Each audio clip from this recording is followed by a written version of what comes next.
Oh, what tangled web we weave when first we practice to deceive. Welcome back to SouFLoTV again, everybody. It is your host with the most. Just go ahead and hit that subscribe button, please. Let's get into the content. You see, every time I say shout out to the people going out to work, those coming in from work, extra special big up to the people who work multiple jobs and these things, because you're not robbing and stealing from anybody, conniving, not trying to deceive anybody to earn your living. You're doing it the right way. By the sweat of a man's brow, so shall he eat bread. These are the things I'm talking about. And Granny always say no. What is done in the dark will come to light. I've also told my audience before, my grandmother used to say, anytime you see somebody getting punished publicly, a lot of the times it's for something that they have been doing privately. Gotta beat them in front of everybody so everybody knows the facade that this person is keeping up is not actually who they really are. Sometimes I just karma still. This story right here though, the headline to this story alone grabbed my attention, and then I found out that it had some Jamaican, Florida, Caribbean connection, and we'll get right into that. The first headline I saw, it said, Assistant TSA Director and Accomplice Caught in Elderly Exploitation and Forgery Case. Let me say that for you again. Assistant TSA Director. And I went further to find out that this is a high-ranking Transportation Security Administration official. You know the people them will haul and pull you when you're going through the airport? TSA? Yes, this woman is a high-ranking Transportation Security Administration official who was arrested at the airport where she actually works and has worked for many years. Let's get into the story, find out what she did and how she got arrested. But it wasn't only her. Her father got arrested right alongside her as well. People, work hard for what you want. Don't thief nothing from nobody. Trust me. Alright, the story goes like this. A few days after Christmas, a high-ranking TSA official stepped off of an international flight at the same airport where she works, only to be detained by U.S. Customs and Border Protection. Can you imagine how embarrassing that is? And I went and did a research, and I found out that they actually stepped off of a flight from Jamaica. This high-ranking TSA official, this is her airport she's landing in, as a high-ranking official, security, TSA. And she's about to get haul and pull by U.S. Customs and Border Protection. Now, while it may sound like high-level intrigue, the official people who brought this forth first was Fox 5. And Fox 5 said that they had learned that the allegations against one Maxine McManaman boils down to a nasty family squabble. For years, McManaman, I kid you not, that's her name, McManaman. For years, McManaman had actually helped to keep the skies safe, serving as Assistant Federal Security Director at Hartsfield-Jackson Atlanta International Airport. This is like the busiest airport in the United States of America. So to be in the position that she is in at a high-ranking level, great responsibilities falls at her feet. You understand what I'm saying? And that paycheck has got to be pretty nice as well. Anyway, back to the story. It says that for years, she has helped to keep the skies safe, serving as Assistant Federal Security Director at Hartsfield-Jackson Atlanta International Airport. She has served with the U.S. Transportation Security Administration for, get this, 21 years, almost since the TSA inception after 9/11. That long she's been on the job, climbed up the ranks, achieved top position, only to be arrested in the same airport where she is high ranking. Damn embarrassing. And she's fresh off of a flight from Jamaica. But since December 28th, she's been locked up in the Clayton County Jail. That was the day she returned from her vacation in Jamaica, according to her father, only to be met at the airport by federal officials. What could cause an official over security screenings at the world's busiest airport to be incarcerated during the holidays, held as a fugitive from justice?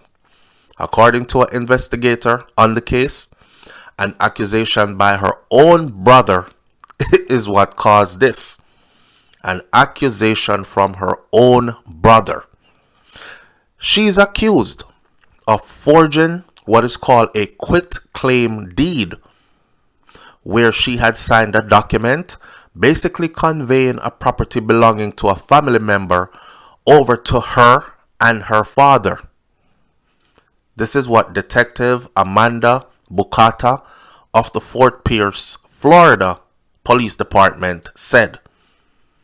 So basically, they forged some documents and took away a house, assumed ownership of the house. Whose house is it? According to a narrative from the police affidavit, investigators believe that McManaman and her father, Delroy Chambers Sr., filed an illegal property deed to finagle a Florida home out from under her brother, Delroy Chambers Jr. Remember, I know, is Delroy Chambers Sr. just get arrested along with McManaman. So father gone to jail. Accusations are from the son, Delroy Chambers Jr. of Atlanta. Property records show that the home appraised by the county at $321,500. And yes, man, we're talking US dollars. It's in the US. The house is in Florida. They live in Atlanta. What dealings they have with this house in Florida if they live in Atlanta? The house had been owned solely by their mother since 2008, the affidavit says. And in 2010, the mother signed documents giving her son, Delroy Chambers Jr., power of attorney over her affairs. The reason why she signed documents giving her son power of attorney over her affairs, Chambers Jr. told the police that since then, their mother has been suffering from dementia, so her health was slipping, and she started putting things in place before she got too bad with the dementia. So she made sure she signed off her power of attorney to her son, right? He has control over the house, ownership of her deed, etc., etc. And then the son said to the police that their mom has gotten worse since then. And this is since 2008, you know. She's owned this house solely in her name. And the son is telling the police now that the father had been abusing and exploiting the mother as she was getting worse with her dementia, and was having her sign documents and failing to properly take care of her, resulting in his mother's admission to a hospital multiple times. So the complaint is that he's just abusing her, and he's trying to take away as much as he can from her, including her house. But police said a major line was crossed in December of 2022 when McManaman, which is the TSA high-ranking official, and her father signed a quitclaim deed placing the home in their own names. Remember, I know, the son, the junior, has the right, the power of attorney given to him by his mother over the property, right? The property is worth over 300,000 US dollars. It's sitting there in Florida. The mom is losing it because of dementia. And here comes the daughter, not the daughter, but here comes McManaman, who is the high-ranking security official, and her dad. And they signs this property over into their names. I guess they must have forgotten that the brother had the affairs sewn up and had the power of attorney. The deed left out any junior, senior designation to make it appear that a Delroy Chambers, who had the son's Atlanta address, had handed over the property to Maxine McManaman and Delroy Chambers. This is what the police affidavit said, that the deed left out any JR/SR, because junior would refer to the son who has the power of attorney and senior would refer to the father. So if it said junior on it or senior, it would indicate that. But because it said none of those, it kind of looked like junior handed over the property to them. And the POA, power of attorney, was jotted down next to McManaman's signature. So that's a false power of attorney that she claims. This is what the police affidavit said. The son had his proof that he was in Atlanta at the time and he could not have possibly signed that deed, is what the police record says. Now, if you know anything about these paperwork, you know that it has to be notarized, stamped. Now, if somebody comes up with a document and says this is you, and you stamped it, notarized it, signed it in front of a public notary on January 1st of 2023 in Florida, and you are in Jamaica at the time, you can actually say, but wait, no, because here is my plane ticket. I left December 27th. I didn't come back until January 4th. So there's no possible way. And here's my plane ticket to leave. Here's my plane ticket coming back into the country. I was not even here. So whoever signed this got a fake notary, put their own name on it, etc., or signed it into my name, right? So by this means, they were able to prove that they did some false forgery type of stuff, criminal activities then. The son had proof. The son showed the police the proof. The affidavit says that a detective spoke to McManaman about all of this back in April. She said that her father was not abusing her mother and that she was the one that had power of attorney. But the police did not buy it. Going behind the owner's back and saying that they are the real owners and forging a document as if he had given them the home, that is a crime. Power of attorney makes the son the owner of the home. Under that power of attorney, he can decide if it needs to be sold. He can decide whatever needs to be decided. They went behind his back, assumed their own power of attorney, and that in itself is a crime. They then signed over the deed to themselves. Detective Bukata told Fox 5 News. Their intent was to pass it off as if it was legal and legally transferred to them, which it was not. In a press release, Port St. Lucie police said this is a case of what you call exploitation of a family member with dementia. Boy, may I tell you, life is one thing. You work and you earn and you save, and then you start to get old and your mind start to go. Alzheimer's, dementia, these kind of things. And then your own family members start to take advantage of you. They were probably the ones who were going to get all that stuff anyways, right? But they couldn't wait because you're not dying fast enough. And then you already gave power of attorney to somebody else when I wanted it. So here what? Since your mind not too good and you might not remember who you gave it to, let me go ahead and do some forgery thing and take it for myself. This is also the same kind of mental condition that I try to tell my audience, that when you hear the chopper them talk about how they exploit people overseas and get money from them, a lot of the times it's elderly people that is suffering from the same type of condition. Alzheimer's, dementia, that hits pretty hard, right? And it causes you to not be able to recall stuff. Sometimes people with these things don't even remember their own family, their own children faces.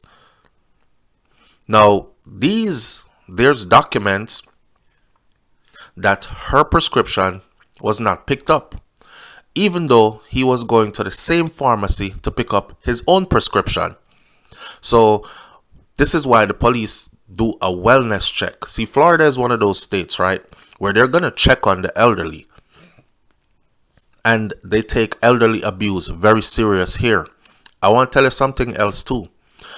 In the state of Florida and in many other states in the United States of America, probably all states, it's important that you know this. If you own a home here and you cannot take care of yourself enough to live in your home anymore, this government will turn you over to a long-term care facility where you will age out the rest of your days, and they will say, okay, she can stay or he can stay in this facility where they have medical care 24/7. So you have nurses, doctors, CNAs, physical therapy, occupational therapy, breakfast, lunch, and dinner, and all other activities involved.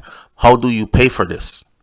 Well, they assume ownership of your property, and they sell the property and use whatever proceeds, the $300 and something, to take care of you for the rest of your life until you pass away, unless you have next of kins. This is one of the reasons why I said I don't want to age out and pass away in the United States of America, because I don't really like that part there. But I've worked in this field, so I'm telling you straight up how it goes. Right now, back to this. As the police was investigating, because the son is saying that the father was not taking care of his mom and was abusing her and was getting her to sign things, probably things that she did not or would not have signed regularly, the police started doing their own investigation. They checked the pharmacy. They found out that her prescriptions were not being picked up. That means she's not even getting her proper medication. And he is on medication himself. And his medication comes through the same pharmacy. But he goes there to pick up his. But he leaves hers there, says Detective Bukata. Detective Bukata says the mom also had bed sores on her body, and she was not given her blood sugar medicine. She was brought to the hospital multiple times for dire situations. In other words, situations that could have cost her her life. Now you're wondering, was he trying to kill her, but not kill her, if you know what I mean? You're not going to stab her, shoot her, or chop her up, or strangle her, but you're just going to starve her off of her medications and just let her conditions get worse and worse. Everybody who knows about blood sugar and blood sugar medication, if you're not properly monitored and onto your thing, that especially for an elderly person, you can die pretty quickly, right? Right. For his part in the case now, Chambers Sr., who was arrested with his daughter, he was arrested in December, and he was charged with 2 counts of exploitation of an elderly or disabled adult, 2 counts of forgery, and simple neglect of an elderly or disabled adult. He was able to bond out of the St. Lucie County Jail. He was arrested in Florida because he lives in Florida with the mother. Now, you got to ask yourself, how she owned the house solely, but not he's not on it or anything. And then I'm also asking, are they married? Was this a married couple? Obviously, they have a child together because his junior is the one who is complaining to the police, brought the charges forth, and his junior is also the one who has the power of attorney that was given to him. So why would she not give her husband power of attorney? Is he her husband? That part there, me confused about. But we do know that he was living with her and taking care of her, and they have a child together, or children. So it should have been that case where is our man. The mother is now in an assisted living facility in South Florida, according to the detectives. You see where she ended up? An assisted living facility. This is what I'm telling you. Once you end up in that assisted living facility, that house is going to go. Now, her $300 and something thousand house could very well end up as property of the state or property of the facility that decides to take her in and take care of her.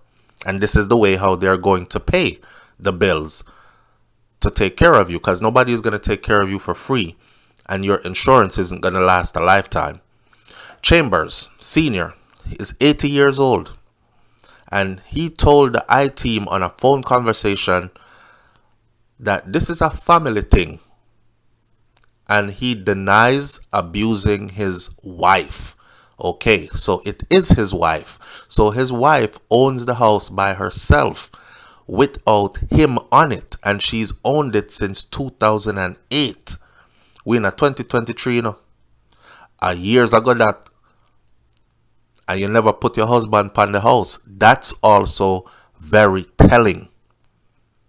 He said his daughter was only trying to prevent him from losing the house, and the truth will come out in court.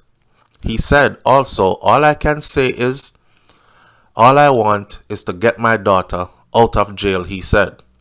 As for my son, the elderly Chambers said, how can you do this to your sister?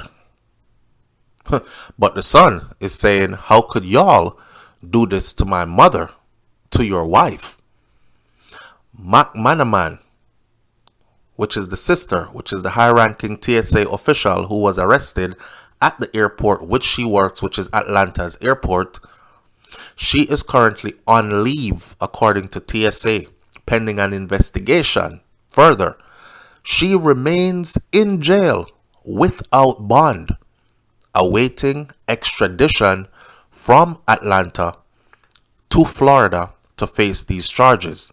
She faces 1 count of forgery, and which is a 3rd-degree felony. Now, I must tell you that 1 count of forgery being a 3rd-degree felony in the state of Florida, that carries up to about 5 years in prison.